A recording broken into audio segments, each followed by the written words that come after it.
hello. Hello. Hi, everyone. Welcome to A Couple of Sassholes podcast. I'm Brooklyn Johnson. And I'm Heather Terry. And this is our power hour of true crime where we talk about fucked up people doing fucked up shit, usually for fucked up reasons or sometimes for no reasons at all. That's right. Look at this puppy. And if you're watching on Spotify, if you're not, you're a loser. No, but this is Arlo Oliver. Yes. And I guest starred before. Yes, for like 5 minutes. And then apparently he was super chill. So, big yawns. He's already like, fuck you, I'm bored. Now he's yawning. Brooklyn's boring him already. I know. He's so sweet. I get to babysit him this weekend. Oh, I'm so jealous. You should be. Well, because you're trash. No, it's because Trixie Cat, man. My dog, Trixie Cat. What? That's why you can't? I'm telling the listeners, not telling you, botch. Because I'm fucking terrified of her dog. Yeah. She's a Chihuahua mix and she'd be feisty. Yeah. She gets it from her aunt. I guess what it comes down to, Jess, is whenever you ask if one of us wants to watch the dog, just text me. You don't have to do it in the group chat anymore. I only gave myself tiny cuts, like 4 or 5 on the leg. I was like, oh, that's just fun. It's almost like when I was doing a 72-hour fast earlier this week I literally had my first meal at 9:45 last night.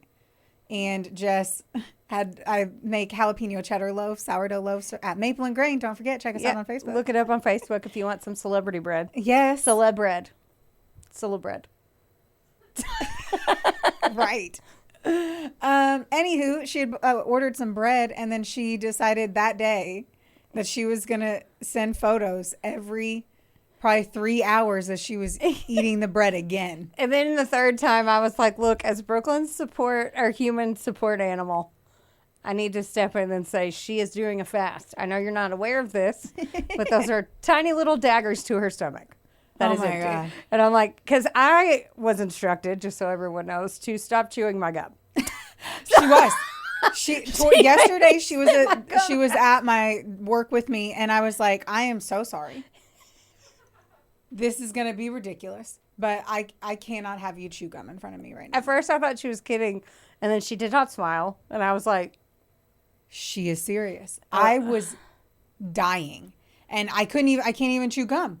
Like you can't have any calorie at all. Like not even lemon in your water. Like I literally brushed my teeth to feel something. That sounds like the saddest sentence I've ever heard. I brushed my teeth to feel something. Yes. And then you were just over there chomping that gum, and it made me think. First I was like, I bet that gum tastes good. And I was like, chewing food. And then all I could think about was chewing food. And the more you chewed the gum, the more I was like, I want food. Why is she chewing that gum like that? Food. And then I was like, just tell her to stop chewing gum. She's your best friend. You can do that. You asked me in a very kind way, because I would have been like, spit that fucking gum out of your fucking mouth. That's kind of how I felt, man. Me and Travis, the last 2 hours of it, hours 70 of not eating fucking anything, I literally was like, I hate every ounce of this. Every fucking ounce of it. Every ounce. But we made it through, and here we are. And we're supposed to do that every quarter. And I don't know. I am very much struggling. I had ignorance is bliss this time, but now the fact that I know what it truly feels like, which is absolute piss. Right. I don't know. It's like the first time you tried anal. I just wanted to see you give me what? That look. I don't know. That's what you said. Oh my. No. The first time, no. I was like, ooh. No. Anyway, okay. We have got a lot to talk about today. Oh. I don't know how this turned into as long as it is because I really honestly don't know. I just kept writing and it kept going. And then I was like, I don't know. I don't know. We have a lot of resources because this one blew the nation away. So buckle in for a story you know well but likely forgot. You ready? I'm ready.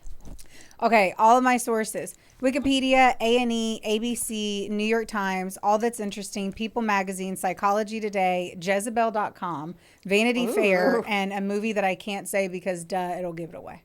Okay. This is so hard to focus with that baby. I know. I'm like, Are you talking? No, I'm kidding. So, the air inside the Nashua Street Jail in Boston is truly never still. It's a heavy, stagnant place that likely smells like floor wax and the chemical bite of bleached linens. I'm sure maybe an undernote of urine because I just assume that all jails smell like urine. Isn't that a Bath and Body Works scandal? Right. It's called County Jail. Maybe. Spring. I'm just going to let him down. Sorry, bye, Arlo. Bye-bye. Love you. He hit it and quit it. He hit his 5-minute mark of anti-time.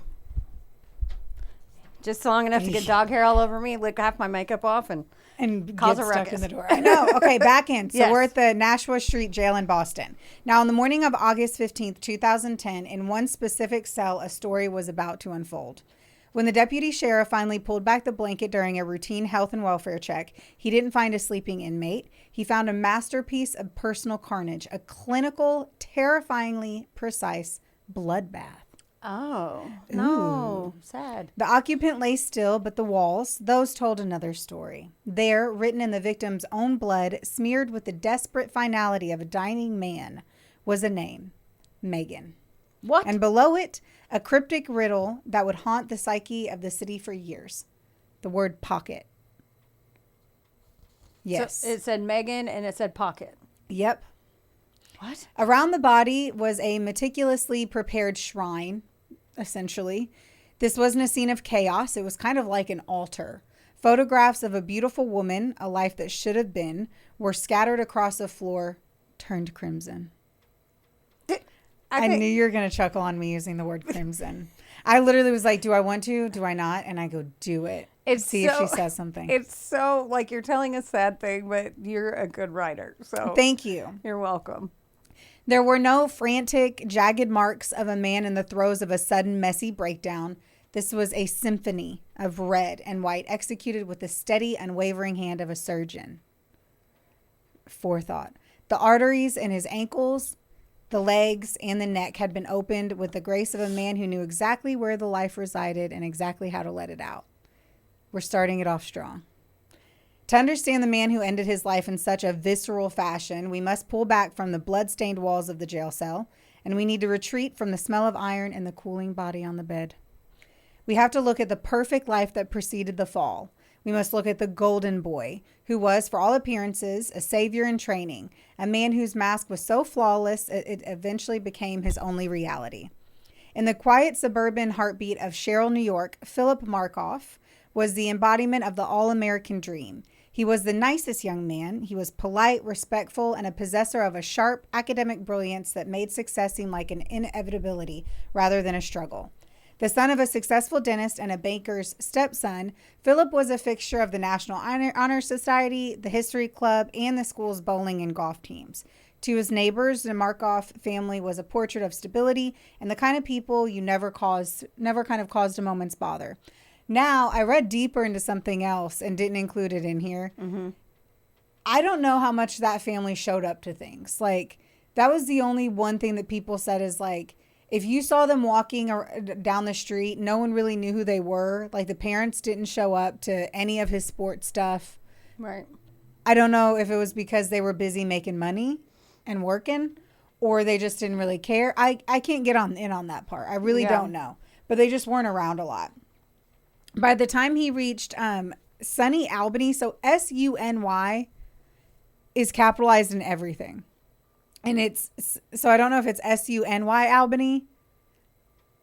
Southern New York. Something. Yeah, I did not. And I was like, maybe it's like Soho. Right. It's like abbreviated for something. Exactly. I don't know. So I'm just going to call it Sunny, and everyone who knows and is like, it's SUNY, you stupid cunt.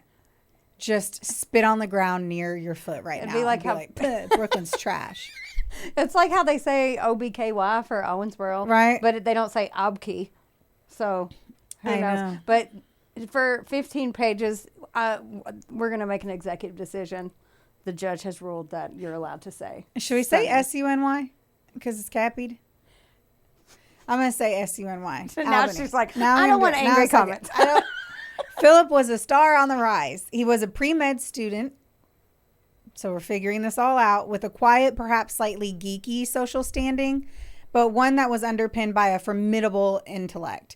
He was this, like, everyone said lanky. Lanky, sharp-nosed student with a goofy smile who always seemed to be wearing tight polo shirts. Yes, motherfuckers. Tight was mentioned in everything. A tight polo shirt, and he was lanky. And a pre-med bowler, huh? Got hair in my face. Here. See how hard it is to use your I have outer mic huge hand. tits. It was very hard to reach across these bad boys. I'm not makeup by any means. Okay, this is him? Yes. So lanky, sharp-nosed, whatever. Say he has a goofy smile. I don't know.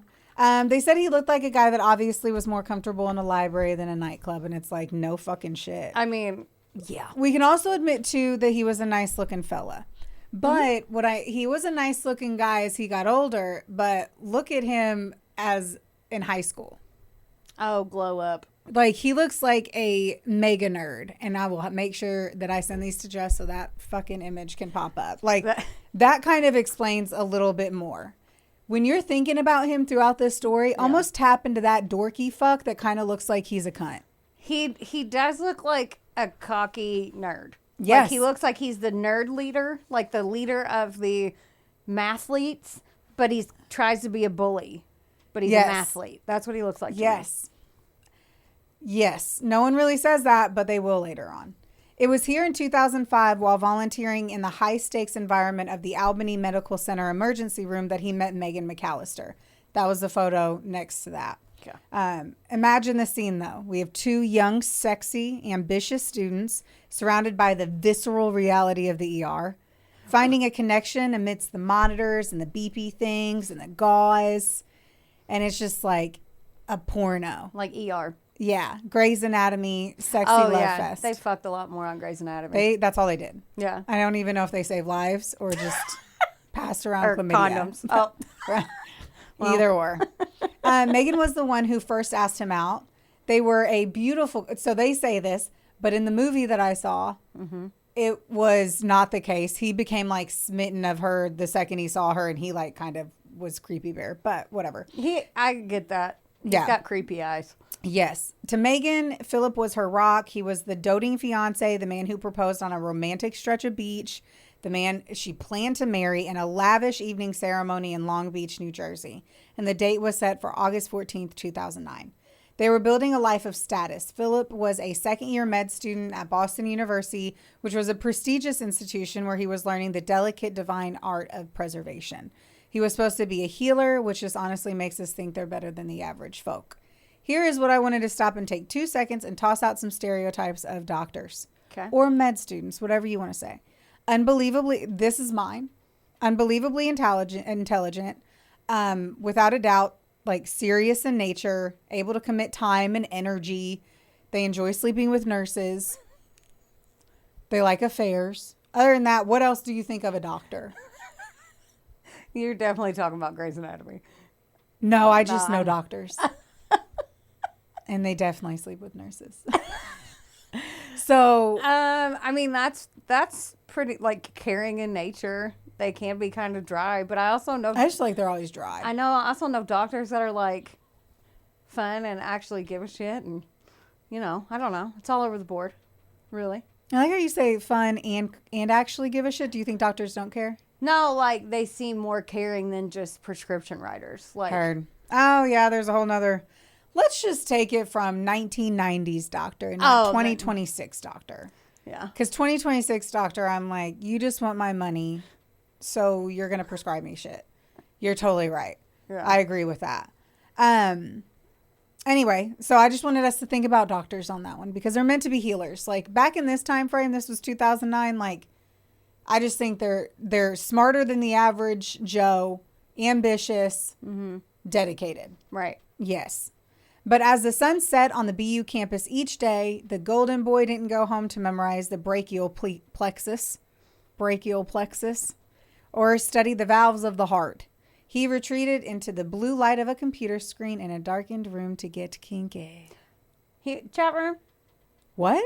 No, I'm making sure. Well, how about we get there? How about I go there? Fine. While the world saw the future doctor, the internet, the great anonymous fucking darkroom of the 21st century, knew a different man. Under the digital handle Sex Addict 5385, a shadow began to crawl through the erotic services section of Craigslist. I knew this name. Yes. Yes, you do. This wasn't just a search for connection. It was a calculated exploration of dominance. And then also compartmentalization because this dude does shit. Can a man truly love his fiance while he's posing as an ebony masseuse? What? weird. Or is this like love? Was he ever in love with Megan? I'll ponder so much because I just don't know how you could have loved somebody if what I'm going to tell you what he was doing online. I just don't understand how it all goes together. Well, it's kind of like BTK was a deacon at his church and had a family. And then, like, do they, loud truck. No, it's like, do they really love that? Or is that just the mask they want to fit in? Right. Is this just their beard? Yeah. No idea. I don't know. It could be their, Internal documents and digital footprints would later reveal a startling series of contradictions. Phillip Markoff, the strictly heterosexual engaged medical student, was reaching out to individuals in the category men looking for transvestites, M4T section of the internet. He exchanged explicit photos, sexually charged messages, and pulsed with a desperate hidden hunger for a meal he had never really had before. I knew you'd love that. Are you going to quit the podcast and become a crime writer? Like, fucking wish. I feel like that you quit. I wish I know, but like, I feel like you're channeling your inner Frida McFadden. I love that you said that because I actually tried to do Alice Feeney on this one. I mean, yeah. Thank you. Well, Frida's the only one, since I'm new to the book world. No, you know Alice Feeney. Oh. Rock, paper, scissors. Oh. Yeah. Thank you. But no, I was like, I don't know. I'm trying to find my way of which is why I kept writing and didn't fucking stop. I'm here for it. I'm here for it. Okay, so through everything that I saw, it doesn't seem like he actually met up with any transgender individuals, but kept their relationship in an online status. So like we had talked to one of them, not we, I'm not a journalist, I didn't do this, but one of the journalists had reached out and talked to a guy. I don't know how I feel like he was a guy that did more drag. Yeah. But he lived his everyday as a male per se. And he had said like, no, we kind of talked like we would meet up. Then he would like ghost me for a while. And then we talk again. Online fantasy chat stuff. Yeah. Okay. Yeah. But I will say that the media sensationalized this part pretty hard, which I can't blame them. I mean, this is a wild tale. You don't hear this part every day. And it's very like sexually explicit. And so, Avi. He was a man drowning in a sea of his own secret making because he also carried, well, we already know this. He carried the crushing weight of student loan debt. Yeah.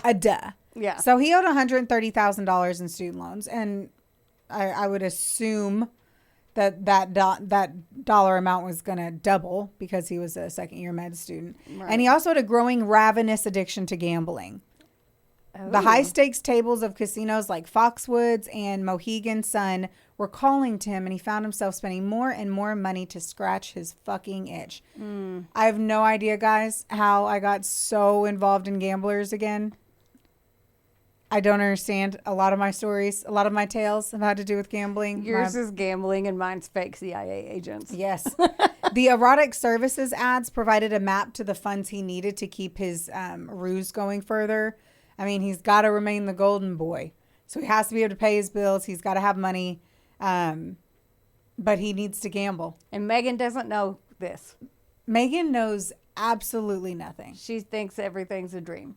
Yes. Right? Like, okay. Yep. I'm like, so she doesn't know about the gambling or the... No, she knows about the gambling. Okay, she just thought there was nothing wrong with it. They went on trips together. I think one of their like first dates was like at a casino. Got it. And she just never thought anything was amiss. Yeah.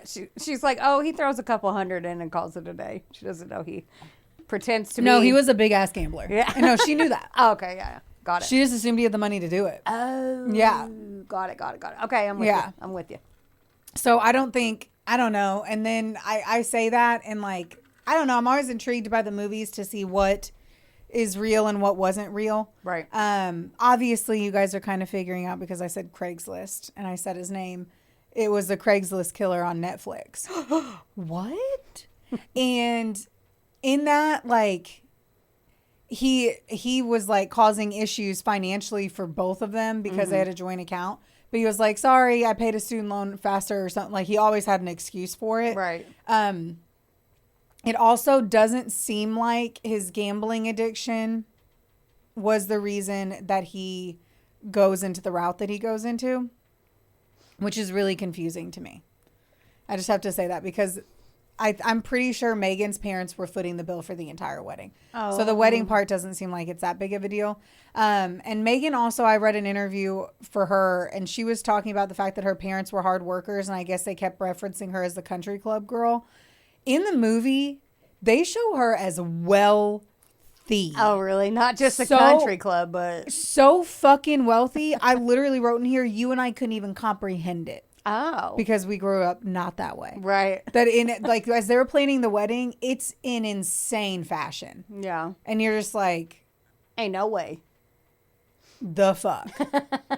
So, I just have to say, I'm pretty sure... There just no part of this felt like the starving med student that, like, my sister and her husband were. Right. Like, they were struggling to make ends meet to pet, you know what I mean? That's what you think when you hear that. You don't Yes. think what you're talking about. Exactly. So this contradicted some shit. Oh, you have spare money to gamble? And you're in student loan debt? But the student loan debt really doesn't play with your fucking ball sack until you graduate, right? They give you time to fucking graduate. Anyway. All right. So the guy wasn't looking for a relationship when he was on Craigslist, obviously, because he had the beautiful Megan. But he was looking for prey. He needed to target vulnerable women, masseuses, or escorts, which I'm always going to ponder the line between the two in this case. Correct. Because it was erotic services on Craigslist. That was the category that they listed massages on. So. Yes. So I am just like, was that erotic or was it really a masseuse? Probably a masseuse for your privates. See, and that's what I thought too. And they just don't want to be like... They're relieving tension of a different kind. Right? I'm going to rub you down in the front. That's exactly.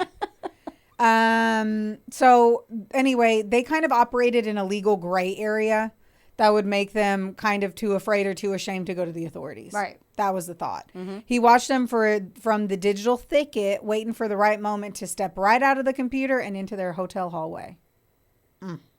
The transition from digital fantasy to physical violation was only a matter of time. His kink was getting stronger and his bank account was getting smaller, and it was time for him to make a play. Oh, God. The Westin Copley Place Hotel Copley? Copley. I'm so cute. The Westin Copley Place Hotel in Boston is a sanctuary of luxury and refinement. On April 10th, 2009, it became the site of a profound psychological moment for Phillip. I call him Phillip, and he went by Phil. And I kind of do that to be a cunt, but no one knows. You ever do something that just kind of, like when people call me Brooke, and I want to fucking punch them in the face? The only person allowed to do that's my dad to you. And the people who know that I hate it and do it, and I'm like, you're doing it to be a cunt. Yeah. I keep calling him Phillip, and he went by Phil. Well, at least you're not calling him Markoff. I guess. Trisha Leffler, an escort who would advertise her services on Craigslist, received a response from a nice-looking man. When she opened the door to her hotel room, she saw a clean-cut individual who looked exactly like the kind of person you trust in your everyday life.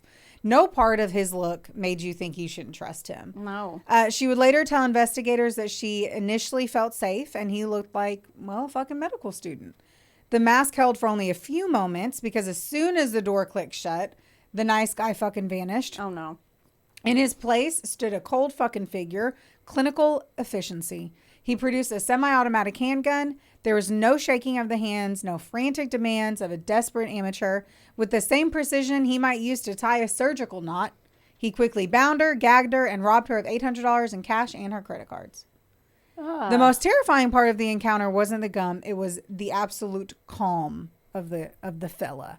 He was entitled, controlled, and utterly devoid of the empathy he was supposedly being trained to exercise in the wards of the hospital. Right. Bedside manner, motherfucker. Exactly. Yeah. He left her there, bound and terrified, and stepped back into the Boston night as if he had just finished a routine exam. Did he say anything? He's just like pulls a gun out and he's like, get on the bed, I'm going to rob you? Or Yep. Jesus. That's pretty much it, though. The next morning, he likely attended his medical rotations. Think about that for a moment. He checked the vitals of patients, perhaps even offered a comforting word to an elderly person at the hospital, wherever the fuck it was, using the same hands that had just cinched plastic restraints around a woman's wrists. He comes home to his fiancé. He gives her a kiss. Maybe they study together, have dinner, and just over here, robbing and tying up women. Oh, it's unbelievable. The mask of sanity was firmly in place and it was bolted on tight. Time for the crazy to begin. That is crazy already. 4 days later, Oh, no. the methodology turned from robbery to murder. Crap. The location was the Marriott Copley. The victim was Julissa Brisman, a 26-year-old aspiring model and masseuse with a bright smile and a future she was fighting for. Like Trisha, she had responded to an inquiry from a man she believed was just another client. But Julissa was not a passive victim. She was a fighter. This is the reason why I ponder if it was sexually charged. Okay. Just because I understand I could be totally wrong, but like she was going to school too. And like this wasn't I don't want to sound terrible, but this wasn't like a meth or someone who was into drugs. She wasn't in drug desperation. Yeah, like she was a student. But yeah, I mean some of And them she had a though- masseuse table. Yeah. You know, I don't know. Some of them, and not to speak ill of the dead, but some of them, you know, like there's been people that have been interviewed and they're on TikTok that they're going to medical school and they're, you know, exotic dancers and you're right. escorts and they are just You're right. trying to get by and they figured out a way to make good money. Yeah, it's So- not getting by, I guess. You're Yeah, right. It's so, good like- motherfucking money. So, yeah. So, I mean, yeah. If you could put some oil on your hands and whack off some dicks, make $800 in a day just beating off like 6 dudes, I guess. Guess it's worth it, you know? Is that your, that's a LinkedIn job that I haven't seen. When Phillip tried to restrain her, Okay. the dude lost control. The height difference was staggering. So he stood nearly a foot taller than his victim, and Julissa probably only weighed like 105 pounds. And she resisted with everything she had. She was like, I am not going to be fucking tied up. In the narrow confines of the hotel room, the struggle became life or death. And I can only imagine what she was thinking here, because if someone showed up for an illicit massage and they tried to tie you up, I would automatically assume it was not to rob me, but to rape and kill me. Right. No part of me would have thought it was a robbery. Yeah. And that's what I found to be really crazy about like the whole way he did this. That I is would a have good point. never thought it was a rapery. A rapery. I would have thought it was a rape. Yeah, like the thing is, if they were like, I'm gonna tie you up, I'd be like, what for? Oh, you want my money? Take my fucking shit. Right. Don't tie me up. I won't say anything. Take it. I'll get Right. my, like, you can. And only, that's like, what the first girl I referenced. Yeah. Like she 100% was like, take it here. take it. Tie I'd me up, rather- whatever. Take my shit. If you feel like you need to tie me up, but listen, like, and nobody fucking robbed me, by the way. I'm just saying.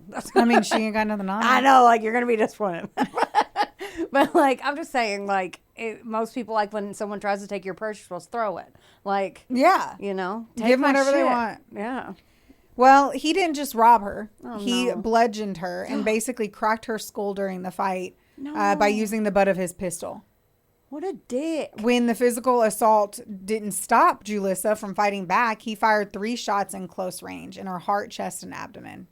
Death was obviously the goal here. We need to call a spade a spade. That was not anything other than murder. They were in a crowded hotel, so obviously the shots were heard. Right. He ran out of there with his hat pulled over his eyes and grabbed what he could. This was already the beginning of the end for him. There's this haunting, almost poetic irony in the geography of his crime. Julissa Brisman, bleeding and broken, was rushed to the Boston Medical Center, the very institution where fucking Phillip Markoff was a student. That's what I was gonna say. She sadly died in the halls, the very same place that Phillip was learning to save lives. No. How fucking terrible. That's so fucked up. Now you would think, right? Okay, like this is what he would think. He'd be like, this is no good. I accidentally killed this girl I hadn't planned to kill. I can't believe I took a life. Right. I'm certain I'm going to get caught. Like, fuck, I messaged her on a site. I have to quit. Like, I'm done, right? Like, I got to get out the game. You got too many pages left for that. Nope, not Yeah. this guy. Oh, sad. He had a debt to pay, and the anniversary of his wedding was only 4 months away. For such a smart man, this party just truly throws me in such a way I cannot. Like, IP addresses, guys. All I thought during all of this, the first thing I thought was IP address. I was like, you stupid cunt. Yeah. You stupid motherfucking cunt.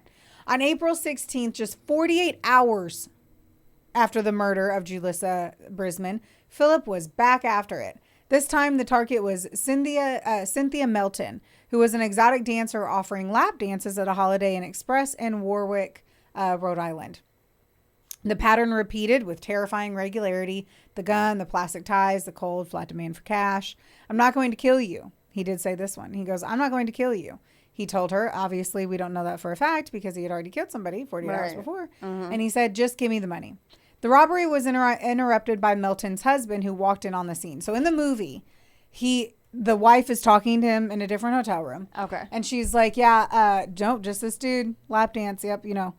And then he calls right after the dude walks in. And I guess that was the thing, that if she didn't answer the phone, it meant something bad happened. Because this is an exotic dance. This isn't a massage. Right. We're talking a little bit kinkier here. Yeah. And he comes in and then they all get in a fight, essentially. And that's kind of what happened. And he was forced to flee. And now we know that somebody saw him and they can say he's the guy in the black hat.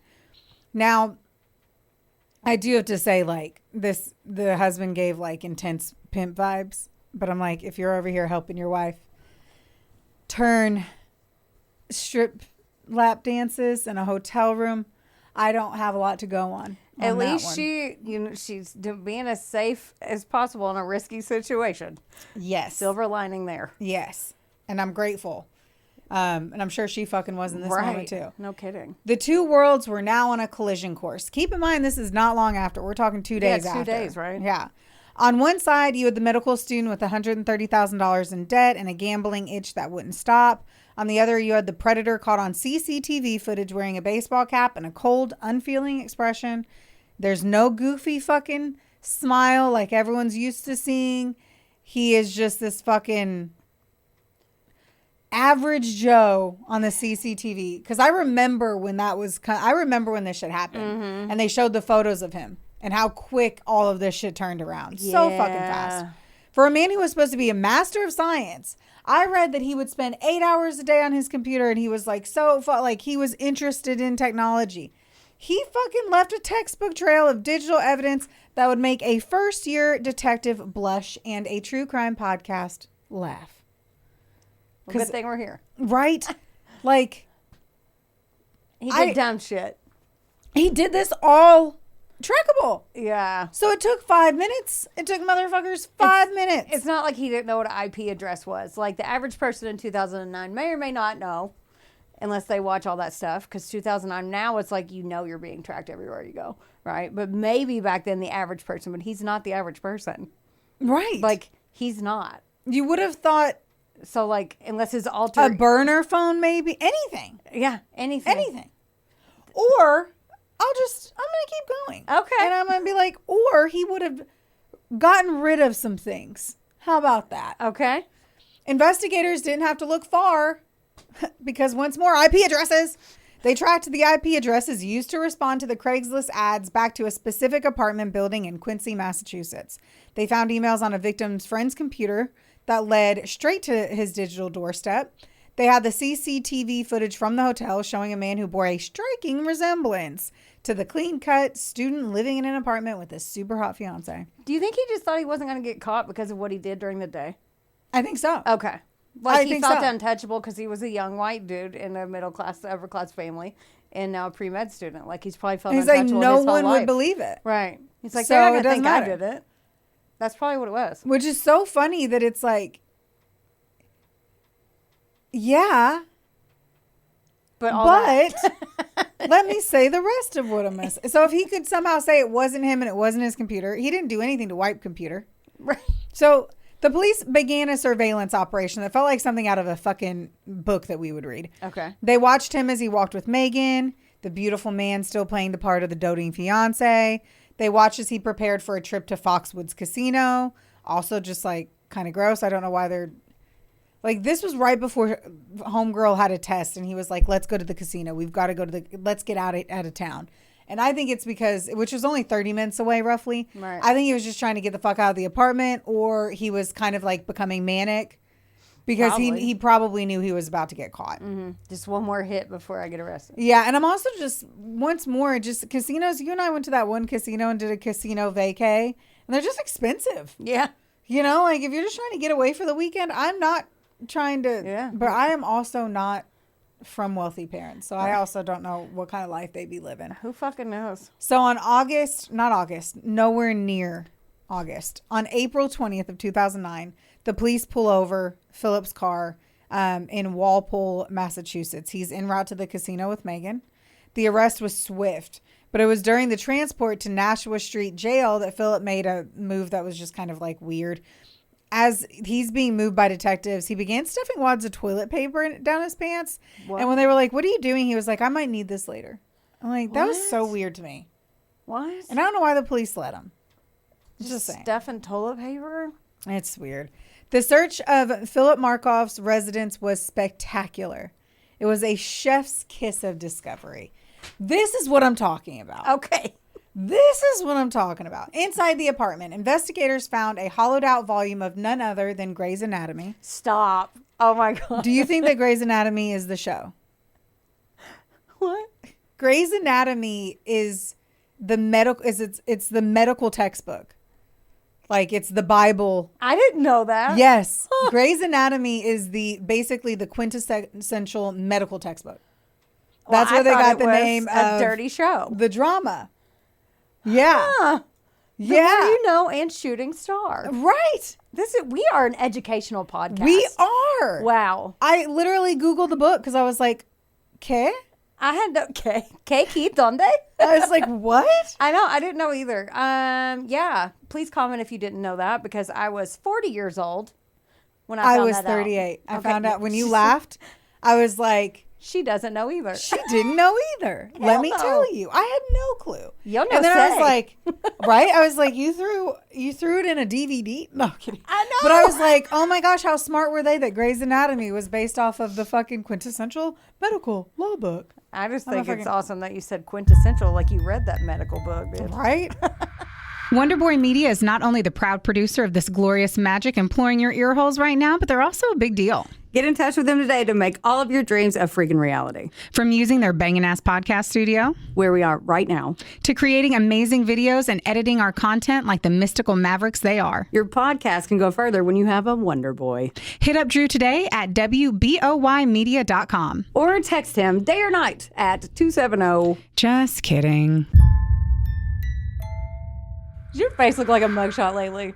Then it is officially time for you to visit Hetef Aesthetics in Owensboro, Kentucky or Nashville, Tennessee. That's right. Go see our girl Amber Teasley and her team, because they'll have your face and your skin look like a damn filter. And their staff is absolutely amazing. It's like a mini Botox party, which personally is my favorite. You leave looking fresher and you don't have a hangover. Another good thing is that if you go in there and you tell them that a couple of Sassholes sent you, you get 15% off of everything. That's unbelievable. So if you have been considering getting that glow up and making that ex jealous, it's time. Which I thought was really just crazy. That was. I also thought it was really ballsy of him because he lived in that apartment with his fiance. I want everyone to understand that part. And she was also studying to be a med student. So like to put it in that book, Right. intriguing. It's like she's gonna eventually pick But it. I guess not. Apparently not. But anyway, I said that was hollowed out, and then I never got to what the fuck it was in it. It was the semi-automatic handgun. The gun was in his med school book, Yes. not his DVD. No. Okay. The discoveries grew darker after that, and then they found the ammunition, they found the plastic restraints, they found the flex cuffs he used to bind his victims, they found the duct tape, and in a drawer hidden away from everything else, which I also read too, was found underneath in the mattress. I need you guys to understand, I saw a dresser drawer underneath the mattress, and I think it was actually underneath the mattress that 16 pairs of women's panties were. So where he was fucking his fiance, cuddling her every night, underneath the mattress was supposedly 16 pairs of women's underwear. Now, a lot of people, you can fight different things. There was a lot of underwear found. Some people say that like one person grabbed onto 16 and said 16 over and over again, and it was more of like another part of the sensationalizing the storyline. Whatever. It was a lot of women's panties. That's all I have to say. Mm-hmm. So just keep that in mind. All of this shit was in the apartment. So even though he killed somebody, which kind of wasn't really, it didn't seem like he had meant to kill her. Like he didn't come into this intending to kill her. Right. He killed her because she fought back. I don't know that for a fact if this was going to escalate and we just don't know. Right. Was it 16 women and there's a whole bunch that we didn't know about, which I doubt because they had his IP addresses and his ability to look shit up. I don't know what to say there. I don't know. I don't know what to say there. Why did he not get rid of any of it? Trophies. Because he planned on still doing it. Trophies. Yeah, but he could have gotten rid of the gun. He could have gotten rid of the ammunition, the zip ties. None of that's trophies. The trophies were the underwear. Yeah. If he really wanted to be slick about it, he Right. could have put the underwear in his fiance's drawer. Or put it somewhere where it was more obvious that it, like, I don't know. Yeah. It just blows me away either way. And then let's think about Megan McAllister. I was. Ugh. Her world didn't just crumble, it literally fucking imploded. Right. She said, whenever she talked to media outlets, she said, quote, he wouldn't hurt a fly. Quote, Phillip is a beautiful man inside and out. She initially claimed that he had been set up by a policeman looking to make a quick buck. She sent frantic emails to People magazine defending him. They were supposed to be married in a picture-perfect, almost storybook wedding on the New Jersey shore, not far from her hometown of Little Silver. Their wedding website read like something out of a fucking dream. It traced their 4-year relationship from the very beginning, meeting as volunteers at a hospital, falling in love quietly, and eventually that proposal on the beach in Maine. Every detail had been carefully planned. They had a Springsteen cover band already booked, the B Street Band. They had was booked to play as the waves were rolling in. Like she had a Vera Wang dress. Oh, damn. Yes. So, yeah. She had a wedding. A wedding. Yeah. Even the registry was complete. $1,600 luggage sets and delicate Vera Wang goblets were on the registry. So like a life of luxury. Yes. And from the movie I saw, Megan's parents, I said, were like beyond loaded.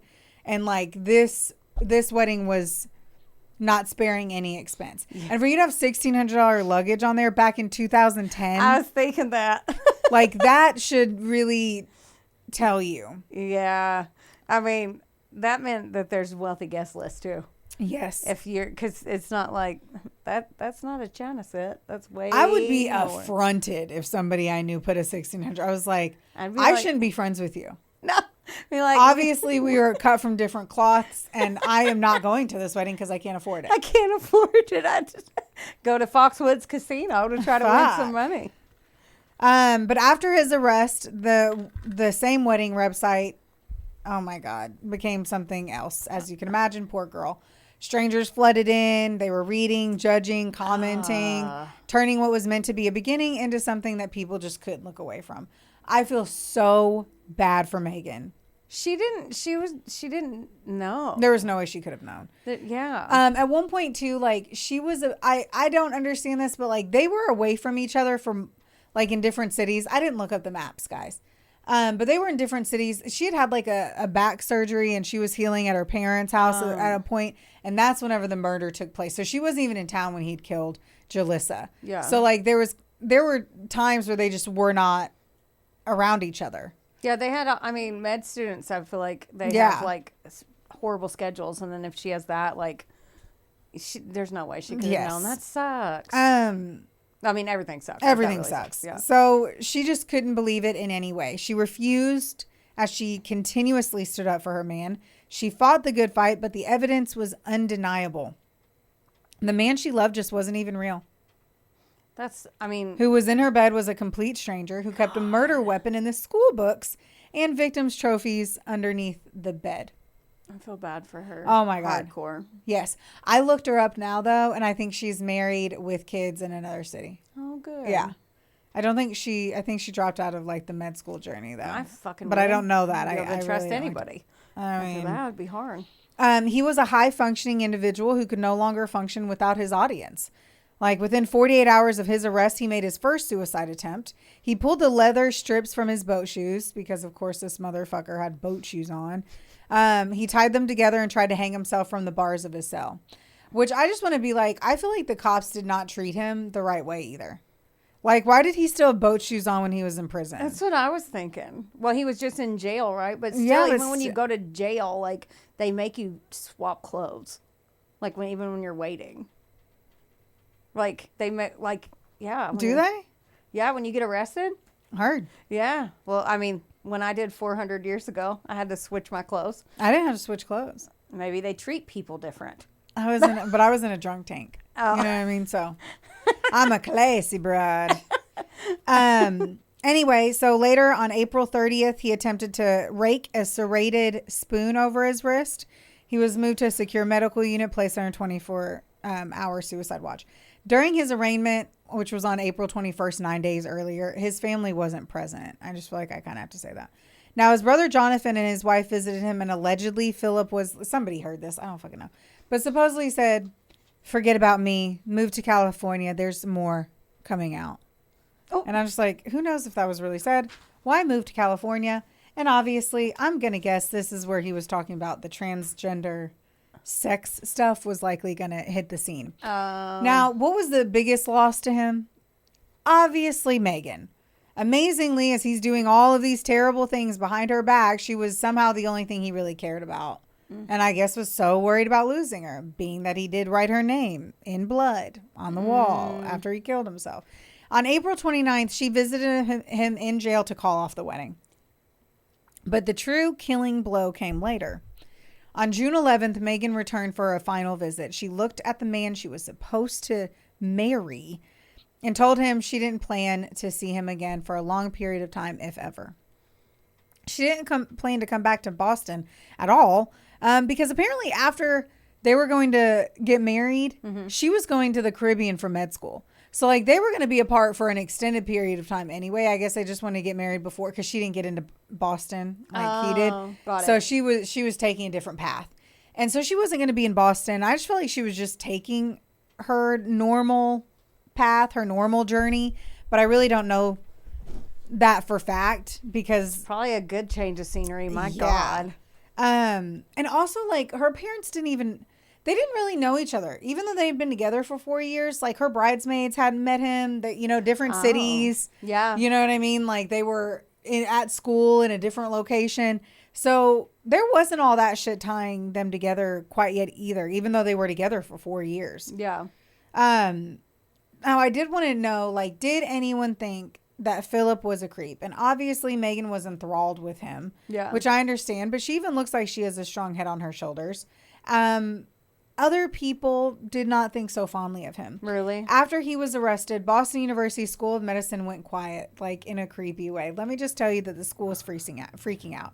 Students were warned not to speak. One instructor, when asked about Phillip, immediately shut it down.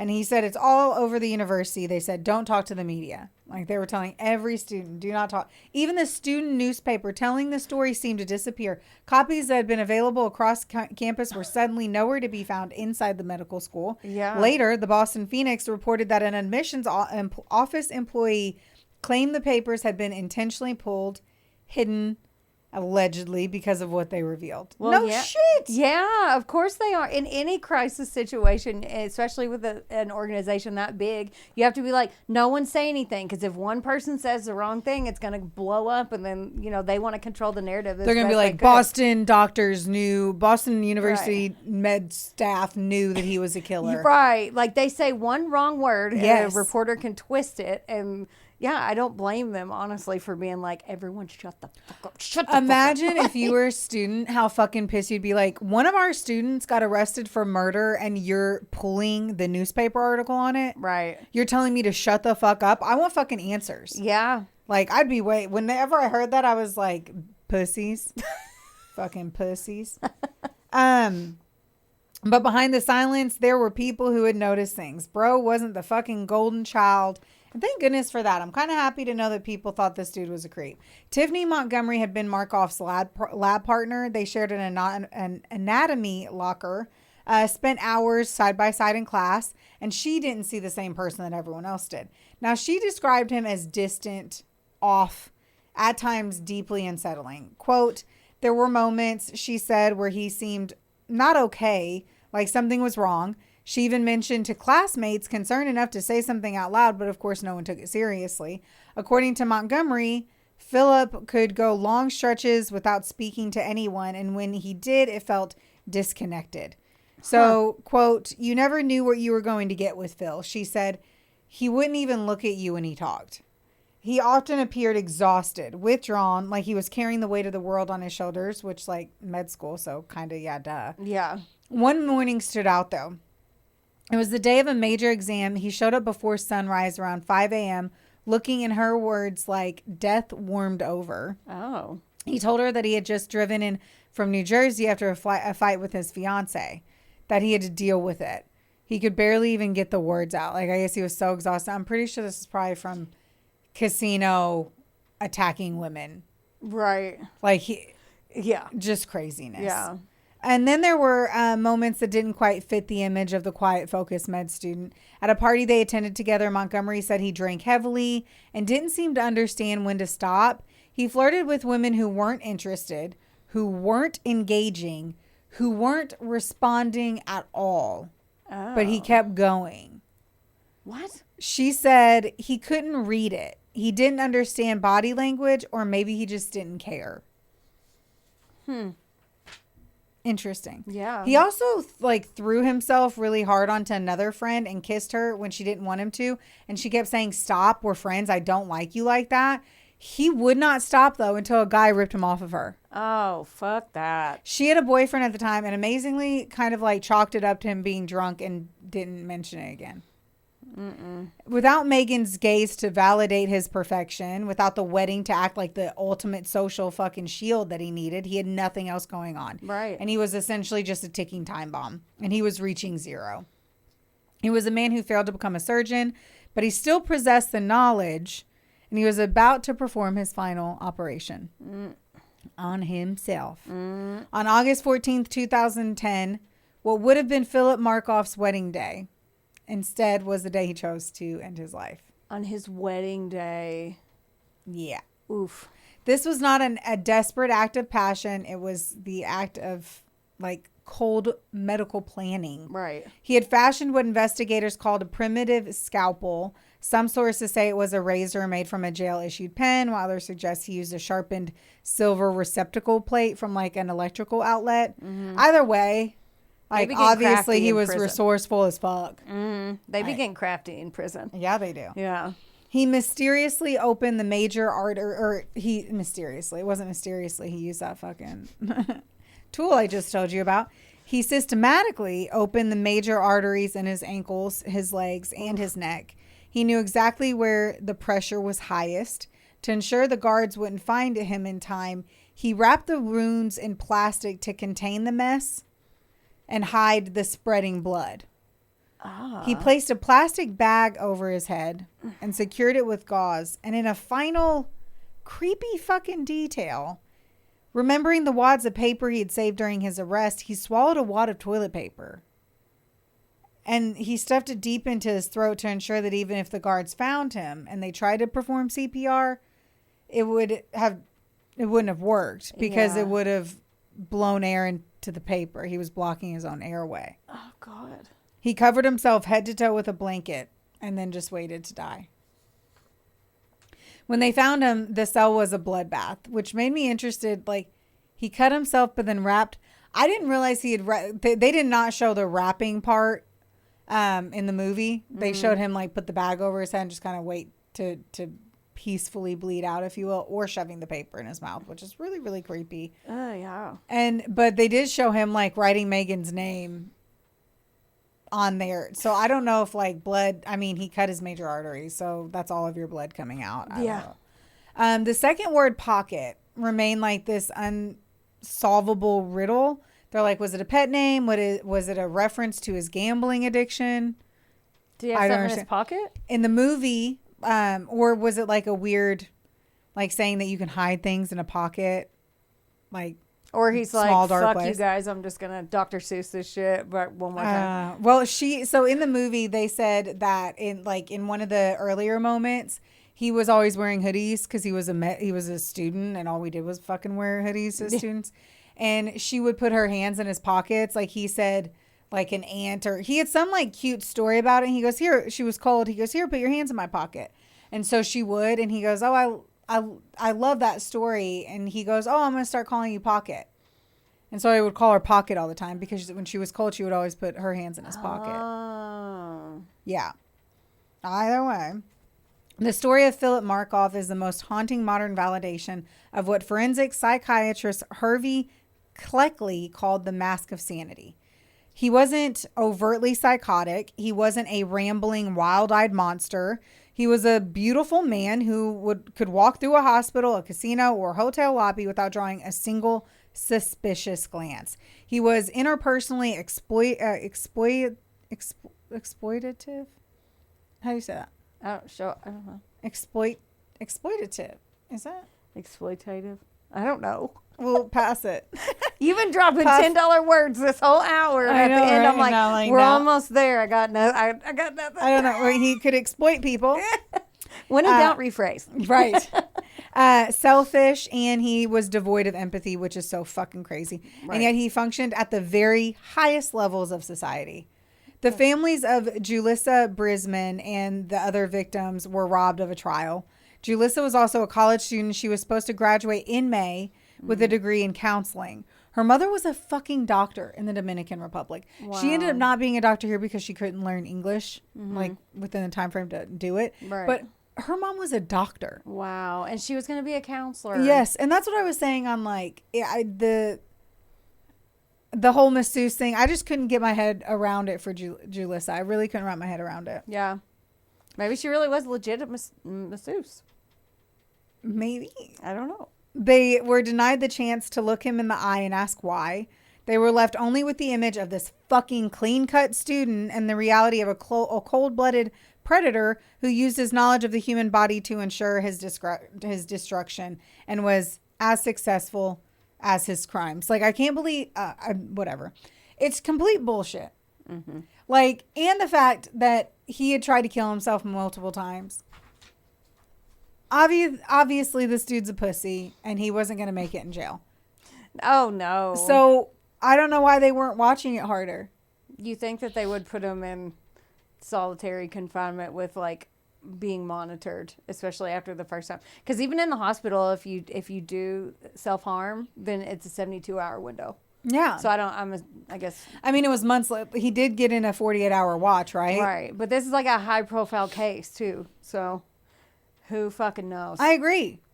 You never know. I have a nose itch. I'm like, Yeah? yeah. Just a little, your nose. My little snoot's itchy. No, I agree. I feel like he had lost his mind. It was obvious that he was losing his mind.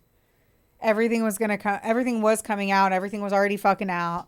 And he was so wrapped up in this wedding situation. Mm-hmm. It just blows me away, too, that they weren't like, watch him a little bit closer. And that's why he was so determined this time to kill himself. You know? Yeah. Like, the way he did it. That's unreal. Why, like, in the bag. How do you have a fucking bag? Like, I just don't, like, the bag was supposedly the bag that he had his, like, snacks or some shit in. Like, it was big enough to put over your head. He took his commissary bag? Yeah. It's just, I don't understand. I feel like they gave him nets for that. Anyway, I have questions. I do too. As the resident Sasshole prison connoisseur. Yes. Because I watch all the shows. Yes, you do. That I'm intrigued by this part. I just want to say it was bullshit. Not to mention what the fuck he had done to Megan.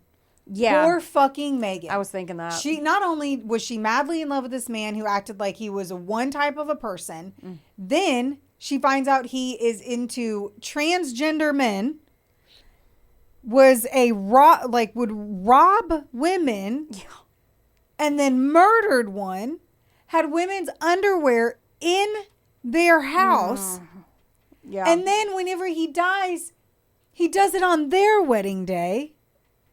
And puts her name in blood.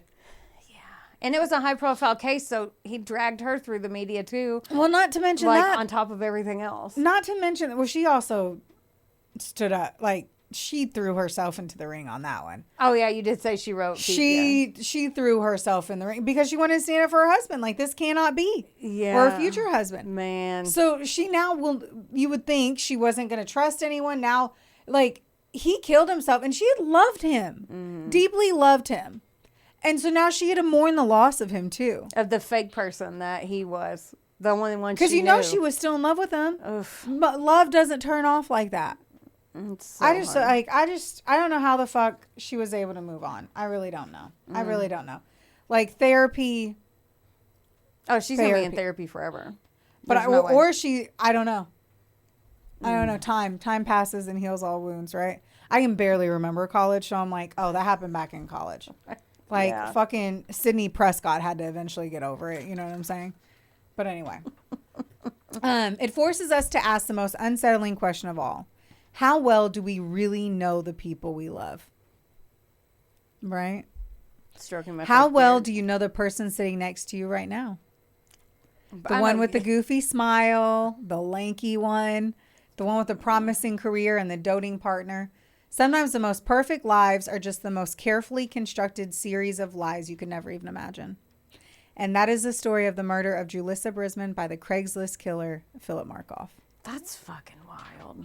Fucking I knew his wild. name and I knew he was the Craigslist killer, but I literally forgot everything in between. Yeah. So thank you for sharing that story. That's so fucking sad. They're obviously all the women are victims, but the biggest victim in this to me, like besides obviously Julissa Brisman. Right. Yeah. Let me make sure that I am not saying anything that makes it not clear that it was Julissa and her entire family, Yeah. but was Megan. Yeah. Her family was drawn, like they hired an attorney. Luckily they could afford it. Like there's just so many other things like Yeah. that could have, I don't know. And you're right. She got thrown through the mud, like attacked. I'm sure people were sending her death threats. Like, there's no way you didn't know. And she's like, I wasn't even fucking here half the time. Right. I don't know. It's And like every person, or there's a lot of stories like that where the husband or the Yes. spouse gets arrested and they're like, how the fuck did you not know? And sometimes they literally don't, but it's hard to wrap your head around not knowing everything about the person you live with and share your life with. Right. But in this case, it sounds like it was able to be done. I agree. I mean, I have to be honest with you on this one. I never look under the bed or under the mattresses, and I don't look in Travis's drawers. I don't don't open think up so a either. book that I might not need. The book choice was weird to me. That was my only over reading into it did I have. But like, it's not like other ones where they're like, oh yeah, he has a shed that he keeps locked and I don't have a key to.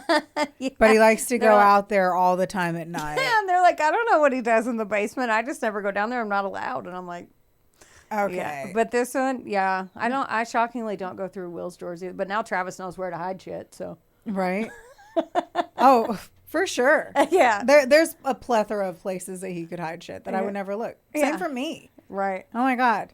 Oh, But yeah. that's the crazy part of it. It's like, why did Philip do all of this? Like, There's was no why he to innately, like they said, and other things I read that I didn't include because that's whenever I realized that it was 15 pages. I have to say that like other students, like in middle school, they were like, he was a nerd fucking bully. Exactly what you said.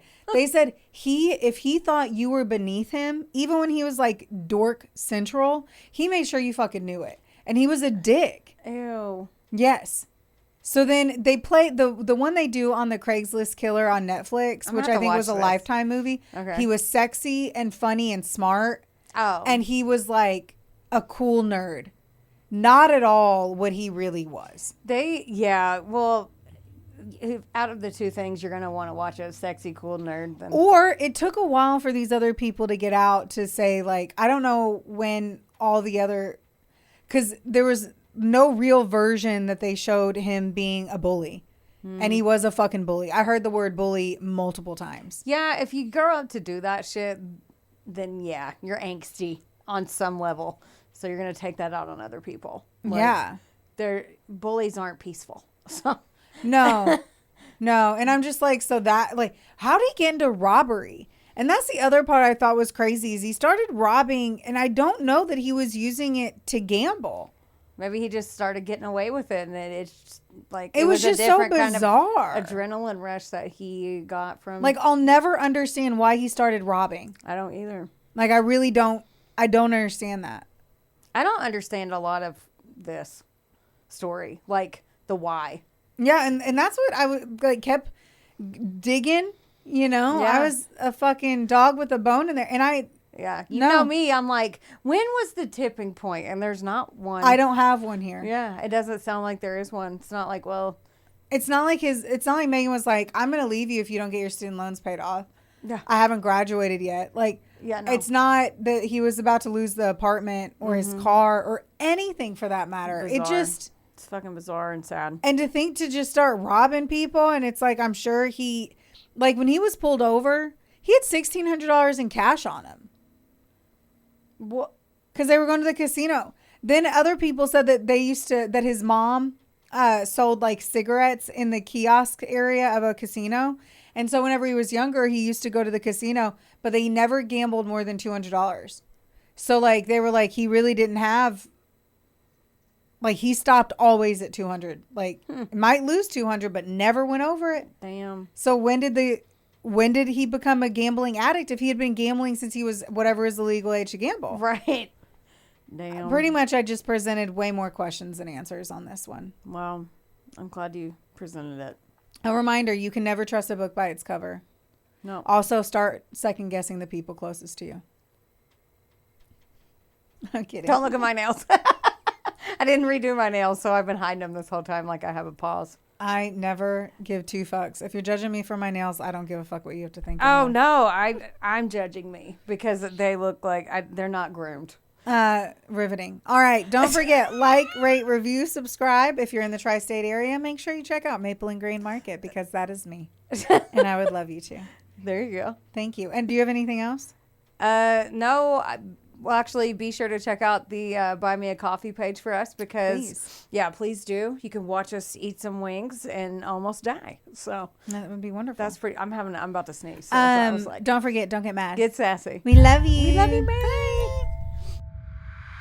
This episode was sponsored, edited, and produced by Wonderboy Media. Get the deets at WBOYmedia.com to see how you can make your podcast dreams a reality. Help us out and be sure to rate, review, and subscribe wherever you listen to our audio project. Don't forget, follow us on Facebook, Instagram, and TikTok at, of course, A Couple of Sassholes. Want more sass? Become a member of our Patreon for bonus content, merch, and more. Plus, we're on Cameo now, so there's even more ways to get the sass you need just how you like it. As always, don't get mad. Get sassy. Theodore, can I bet that